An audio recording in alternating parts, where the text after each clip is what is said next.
क्या आपने कभी यह अनुभव किया है कि जीवन में सब कुछ सही करने के बाद भी अचानक रुकावटें आने लगती हैं? मेहनत होती है पर फल नहीं मिलता, भक्ति होती है पर शांति नहीं मिलती। प्रिय दर्शक बंधु, आज का यह शनिवार कोई साधारण दिन नहीं है। यह वह दिन है जब न्याय के देवता शनिदेव स्वयं अपने भक्तों के कर्मों का लेखा जोखा देखते हैं। कहा जाता है, शनिवार के दिन शनिदेव की कथा श्रद्धा से सुन लेने मात्र से रुके हुए भाग्य के द्वार खुलने लगते हैं, कष्टों की अवधि कम होने लगती है और जीवन में स्थिरता आने लगती है। शनिदेव दंड नहीं देते, वे तो सुधार का अवसर देते हैं।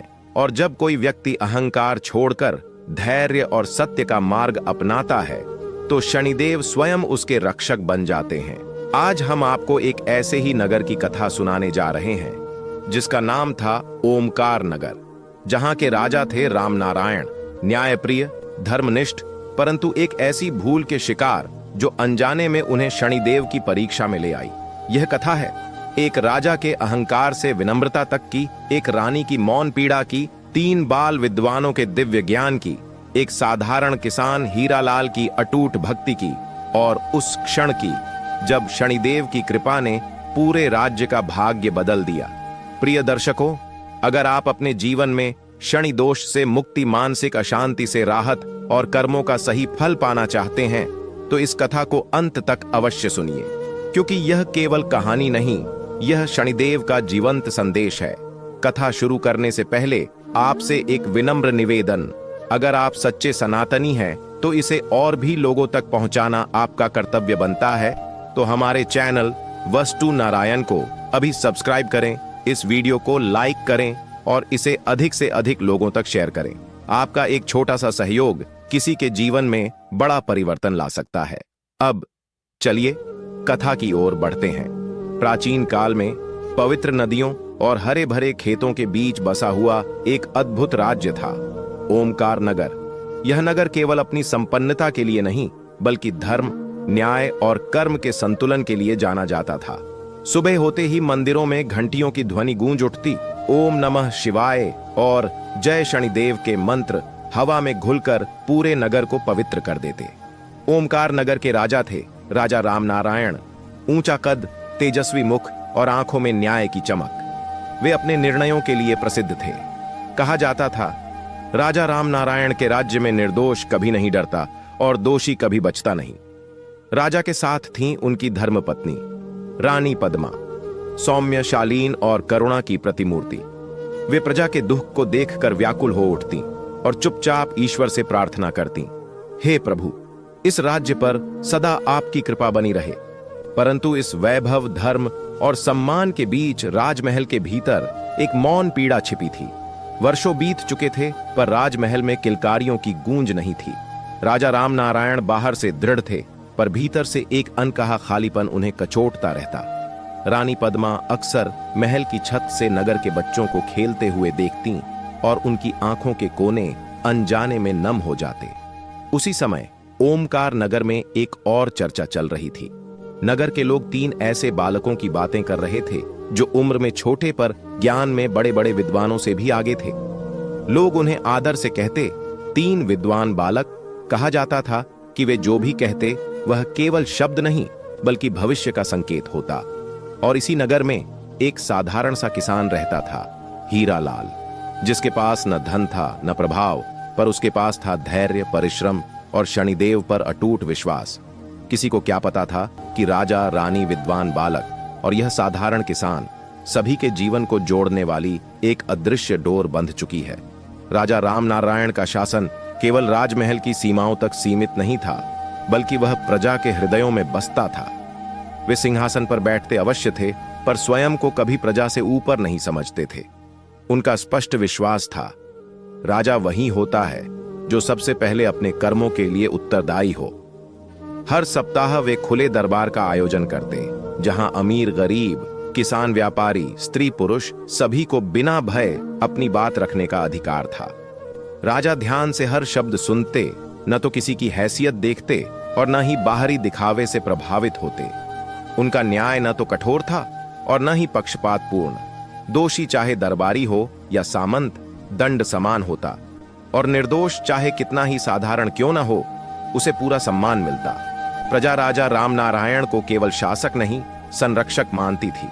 नगर में चोरी, छल और अत्याचार अपने आप कम हो गए थे, क्योंकि लोग जानते थे यहां न्याय बिकता नहीं, बल्कि कर्म के अनुसार मिलता है।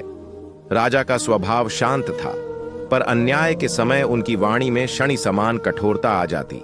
वे अक्सर कहते, जो आज अन्याय सहता है वह कल स्वयं अन्यायी बन जाता है। इसलिए अन्याय को आज ही रोको, यही आदर्श शासन ओमकार नगर को समृद्ध बना रहा था। परंतु न्याय प्रियता के इस गौरव के पीछे एक सूक्ष्म अहंकार भी जन्म ले रहा था कि उनका राज्य हर दृष्टि से पूर्ण है। रानी पद्मा का जीवन बाहर से जितना शांत और सुसज्जित दिखता था, अंदर से उतना ही रिक्त और मौन था। राजमहल की भव्य दीवारों के भीतर उनके हृदय में एक ऐसा सन्नाटा था जिसे कोई सुन नहीं पाता था। वह हर सुबह देवी देवताओं के सामने दीप जलाती, माथा झुकाकर लंबी प्रार्थना करती, पर उनकी आंखें हर बार एक ही प्रश्न पूछती, क्या मातृत्व का सुख मेरे भाग्य में नहीं? जब राजमहल में अन्य रानियों या दासियों के बच्चों की हंसी गूंजती तो रानी पद्मा मुस्कुरा तो देती, पर वह मुस्कान हृदय की गहराई तक नहीं पहुंचती थी। रात के सन्नाटे में वे अक्सर अपने आंचल को आंखों से लगाकर अपने आंसू छिपा लिया करती। रानी पद्मा कभी अपनी पीड़ा को राजा रामनारायण के सामने प्रकट नहीं करती। वे जानती थीं, राजा पहले ही राज्य के भार से दबे हैं, इसलिए वे अपने दुहक को मौन में जीती थीं। उनकी करुणा ही उनकी शक्ति थी।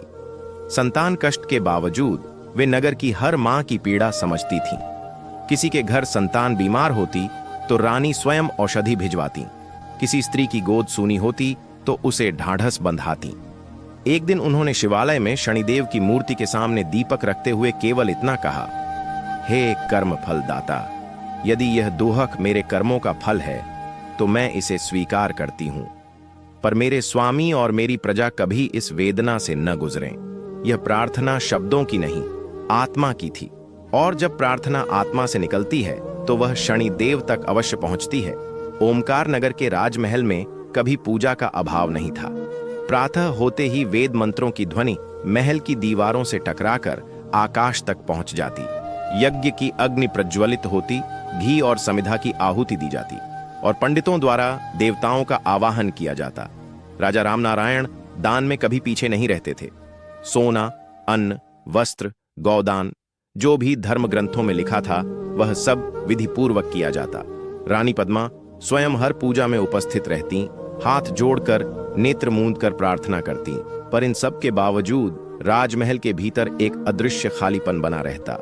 पूजा पूरी होती, मंत्र समाप्त हो जाते, पर मन की शांति पूरी नहीं होती थी। कभी कभी राजा के मन में भी एक अनकहा प्रश्न उठता, क्या मेरी भक्ति में कहीं कोई कमी है? सब कुछ करने के बाद भी जो उत्तर नहीं मिलता, वही प्रश्न सबसे अधिक पीड़ा देता है। पंडितों द्वारा कही गई आशीर्वाद की वाणी क्षणिक संतोष तो देती, पर रानी पद्मा की सूनी गोद और राजा के मन का बोझ वहीं का वहीं रहता। यह पूजा बाहरी थी, शुद्ध थी, पर शायद पूर्ण नहीं थी, क्योंकि कहीं न कहीं कर्म तो किए जा रहे थे, पर अहंकार अब भी छुपा बैठा था। यह विश्वास कि हम सब कुछ कर रहे हैं, अब ईश्वर को देना ही होगा। और जब भक्ति अपेक्षा बन जाती है तो प्रार्थना अधूरी रह जाती है। यह वही क्षण था जब शनिदेव की दृष्टि और गहरी हो गई। एक शांत सुबह, जब ओमकार नगर अपनी दिनचर्या में मग्न था, राजमहल के द्वार पर 3 बालक उपस्थित हुए। उनकी आयु अधिक नहीं थी, पर उनके मुख पर अद्भुत तेज और स्थिरता थी, मानो उन्होंने संसार को उम्र से पहले समझ लिया हो। दरबारी पहले तो उन्हें साधारण बालक समझकर टालने लगे, पर जैसे ही उन्होंने वाणी खोली, पूरा दरबार स्तब्ध रह गया। पहले बालक ने कहा, जहां न्याय है वहां अहंकार का छाया रूप भी होता है। दूसरे बालक ने शांत स्वर में जोड़ा, जो स्वयं को पूर्ण समझ ले वहीं से उसकी परीक्षा आरंभ होती है। तीसरा बालक मुस्कुराया और बोला, कर्म फल दाता सिंहासन नहीं देखते, वे केवल मन की दशा देखते हैं। उनके शब्द न तो चुनौती थे, न ही उपदेश, वे संकेत थे, ऐसे संकेत जो सीधे हृदय को छूते थे। राजा रामनारायण ने पहली बार अपने भीतर एक हल्का सा असमंजस महसूस किया। उन्होंने उन बालकों से पूछा, तुम कौन हो? बालकों ने एक स्वर में उत्तर दिया, हम वही हैं जो समय आने से पहले सच को प्रकट कर देते हैं। यह उत्तर और भी रहस्यमय था। नगर में शीघ्र ही चर्चा फैल गई। ये बालक साधारण नहीं है। कहा जाने लगा कि ये बालक शनिदेव के संकेत वाहक हैं, जो केवल तभी प्रकट होते हैं जब किसी राज्य या व्यक्ति को अपने कर्मों का सामना करना होता है। राजा ने उन्हें आदर सहित महल में ठहराया, पर उनके मन में एक प्रश्न लगातार गूंज रहा था, क्या ये बालक मेरे राज्य के लिए आए हैं या मेरे लिए? इस प्रश्न का उत्तर अब अधिक समय तक छुपा नहीं रहने वाला था। 3 विद्वान बालकों के आगमन के कुछ ही दिनों बाद राजमहल में एक और गंभीर और प्रतिष्ठित व्यक्तित्व का प्रवेश हुआ। वे थे पंडित रमेश, ज्योतिष, वेद और शनि शास्त्र के अद्वितीय ज्ञाता। उनकी आंखों में अनुभव की गहराई थी और उनके मौन में भी ज्ञान की गूंज सुनाई देती थी।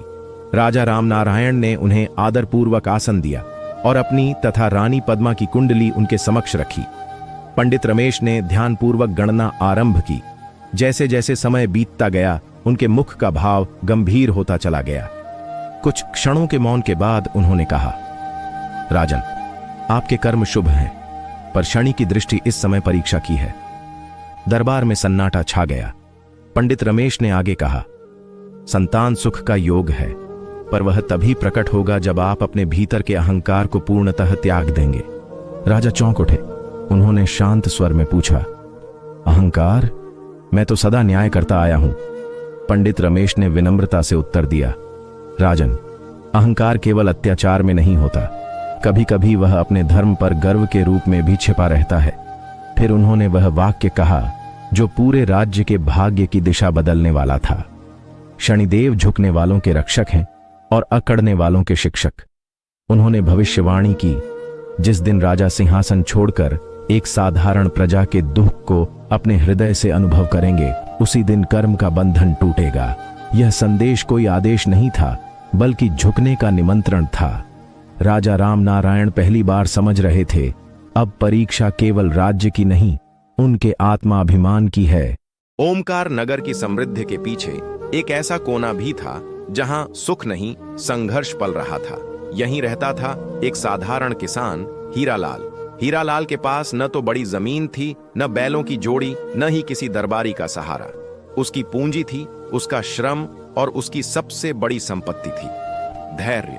उस वर्ष प्रकृति ने भी परीक्षा ले ली। बारिश समय पर नहीं हुई, धरती फटने लगी और खेतों में खड़ी फसल सूखकर राख बन गई। अकाल ने हीरालाल की मेहनत छीन ली। लेकिन संकट यहीं नहीं रुका। राज्य के कुछ कर वसूल करने वाले अकाल के बावजूद कर मांगने पहुंचे। हीरालाल ने हाथ जोड़कर कहा, मालिक, फसल नहीं हुई है, अन्न नहीं बचा, थोड़ा समय दे दीजिए। पर उसकी सुनवाई नहीं हुई। अन्याय ने उसके द्वार पर दस्तक दे दी। उस रात हीरालाल भूखा सोया, पर उसने भगवान से शिकायत नहीं की। अगली सुबह वह शनिदेव के छोटे से मंदिर में पहुंचा, तेल का दीपक जलाया और सिर झुकाकर बोला, हे कर्मफल दाता, यदि यह दुहक मेरे कर्मों का फल है तो मैं इसे स्वीकार करता हूं। बस इतना बल दीजिए कि आस्था न टूटे। हर शनिवार वह बिना चूके शनिदेव की कथा सुनता, पीपल के वृक्ष की परिक्रमा करता और दूसरों की सहायता करता, चाहे उसके पास स्वयं कुछ भी ना हो। लोग उसका मजाक उड़ाते, भक्ति से पेट भरता है क्या? पर हीरालाल मुस्कुराकर कहता, पेट तो किसी तरह भर जाता है, पर भक्ति से ही हौसला भरता है।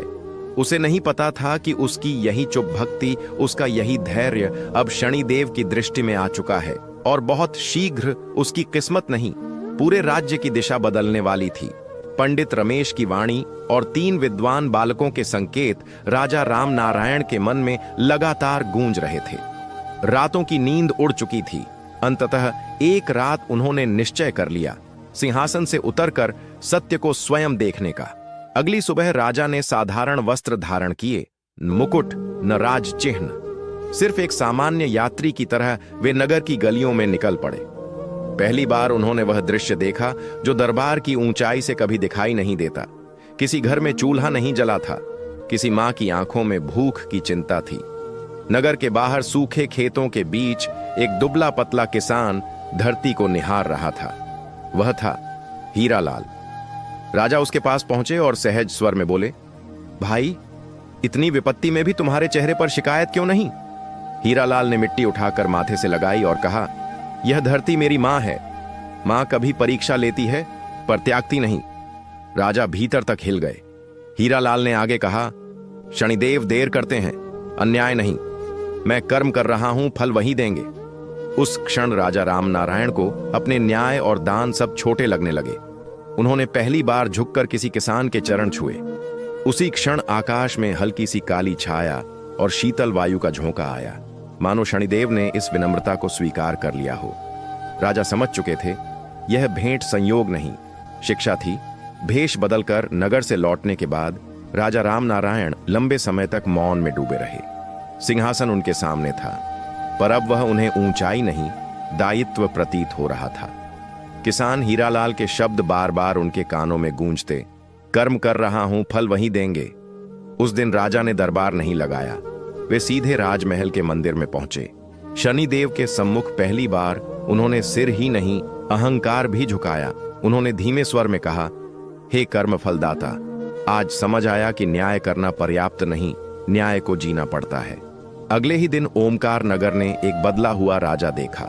कर वसूलने के नियमों में संशोधन किया गया। अकाल से पीड़ित किसानों के कर स्थगित कर दिए गए। जो अधिकारी अन्याय में लिप्त थे उन्हें दंडित किया गया। राजा स्वयं अन्न भंडारों का निरीक्षण करने लगे। वे प्रजा के बीच बैठकर उनकी बातें सुनते और समाधान वहीं खोजते। रानी पद्मा ने राजा के इस परिवर्तन को देखा तो उनकी आंखों में आंसू आ गए, पर ये आंसू दुख के नहीं, आशा के थे। उसी दिन 3 विद्वान बालक दरबार में आए और बोले, आज राजा नहीं बदला, आज भाग्य बदला है। राजा समझ चुके थे अब यह शासन अहंकार का नहीं, सेवा का है, और जब सेवा सच्चे भाव से होती है तो शनिदेव की कृपा अवश्य बरसती है। राजा रामनारायण के हृदय परिवर्तन का प्रभाव केवल राजमहल तक सीमित नहीं रहा, उसकी तरंगें पूरे ओमकार नगर में फैलने लगीं। जिस राज्य में पहले नियमों का भय था, अब वहां न्याय का भरोसा जन्म लेने लगा। सबसे पहला आदेश किसानों के लिए आया। अकाल से पीड़ित क्षेत्रों में सभी प्रकार के कर अस्थायी रूप से माफ कर दिए गए। राजकोष के द्वार प्रजा के लिए खोल दिए गए। अन्न भंडारों से जरूरतमंदों तक भोजन पहुंचाया गया। जो अधिकारी प्रजा का शोषण कर रहे थे उन्हें सार्वजनिक रूप से उत्तरदायी ठहराया गया। राजा ने स्पष्ट कहा, राज्य का वैभव प्रजा की पीड़ा पर खड़ा नहीं हो सकता। नगर नगर न्याय चौपालें स्थापित की गईं, जहां लोग निडर होकर अपनी बात रखने लगे। लंबे समय से दबे हुए आंसू और शिकायतें अब समाधान में बदलने लगीं। किसान हीरालाल जैसे अनेक साधारण लोग पहली बार राज्य के संरक्षित नागरिक बने। उनके चेहरे पर भूख नहीं, सम्मान की चमक लौट आई। रानी पद्मा स्वयं सेवा कार्यों में जुट गईं। वे विधवाओं, बच्चों और पीड़ित स्त्रियों के लिए आश्रय और सहायता का प्रबंध करने लगीं। राजमहल अब दूरी का प्रतीक नहीं, करुणा का केंद्र बन चुका था। और तभी लोगों ने अनुभव किया, शनिवार के दिन राज्य में एक विशेष शांति उतरने लगी है। मानो शनिदेव मौन होकर कह रहे हों, अब कर्म सही दिशा में है। ओमकार नगर में विश्वास की नींव फिर से रखी जा चुकी थी, और जब विश्वास स्थिर हो जाता है तो कृपा स्वयं रास्ता ढूंढ लेती है। राज्य में न्याय, सेवा और करुणा अब केवल आदेश नहीं, जीवन पद्धति बन चुके थे। राजा रामनारायण का मन पहली बार हल्का था, और उसी हल्केपन में ईश्वर की कृपा धीरे धीरे उतरने लगी। एक शुभ शनिवार की प्रातः जब रानी पद्मा शनिदेव के मंदिर में तेल का दीप जला रही थीं, उनके हृदय में एक अनजानी शांति उतर आई। वर्षों बाद उनकी आंखों में चिंता नहीं, आशा की चमक थी। उसी दिन पंडित रमेश को राजमहल बुलाया गया। उन्होंने कुंडली देखकर मुस्कुराते हुए कहा, राजन, शनि की परीक्षा पूर्ण हुई है। अहंकार का भार उतरते ही संतान योग प्रकट हो गया है। रानी पद्मा के नेत्र भर आए। वे मौन रहीं, पर उनका मौन इस बार दुख का नहीं, कृतज्ञता का था। कुछ ही महीनों बाद पूरे ओमकार नगर में ढोल नगाड़ों की गूंज फैल गई। रानी पद्मा मातृत्व के सुख से अभिभूत थीं। राजमहल में पहली बार किलकारियों की ध्वनि गूंजी। 3 विद्वान बालक दरबार में आए और बोले, यह संतान केवल राजा रानी की नहीं, पूरे राज्य की अमानत है, क्योंकि यह सेवा और कर्म का फल है। किसान हीरालाल दूर से ही हाथ जोड़कर आशीर्वाद दे रहा था। उसकी आंखों में वह संतोष था जो केवल सच्ची भक्ति से मिलता है। शनिदेव ने दंड नहीं दिया था, उन्होंने दिशा दी थी। रानी पद्मा के मातृत्व के बाद ओमकार नगर केवल एक राज्य नहीं रहा, वह एक उदाहरण बन गया। उदाहरण इस बात का कि धर्म केवल पूजा से नहीं, कर्म और करुणा से पूर्ण होता है। राजा राम नारायण अब सिर्फ न्यायप्रिय शासक नहीं, एक सेवक राजा बन चुके थे। वे जानते थे सिंहासन ऊंचा होता है, पर कर्तव्य उससे भी ऊंचा। किसान हीरालाल जैसे लोग अब राज्य की रीढ़ बन चुके थे। उसका जीवन इस बात का प्रमाण था कि जिसने कभी भगवान से शिकायत नहीं की, उसी की पुकार सीधे शनिदेव तक पहुंची। 3 विद्वान बालक अपने उद्देश्य की पूर्ति के बाद मौन होकर नगर से विदा हो गए। कहा जाता है वे जहां भी जाते हैं वहीं किसी न किसी का अहंकार समाप्त हो जाता है। पंडित रमेश ने अंतिम बार दरबार में कहा, शनिदेव न तो शत्रु हैं, न ही केवल दंडदाता, वे तो कर्म सुधारने वाले सबसे बड़े गुरु हैं।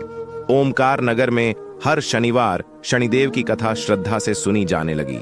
लोग समझ चुके थे, जो कथा धैर्य सिखाए वही सच्ची कृपा दिलाए।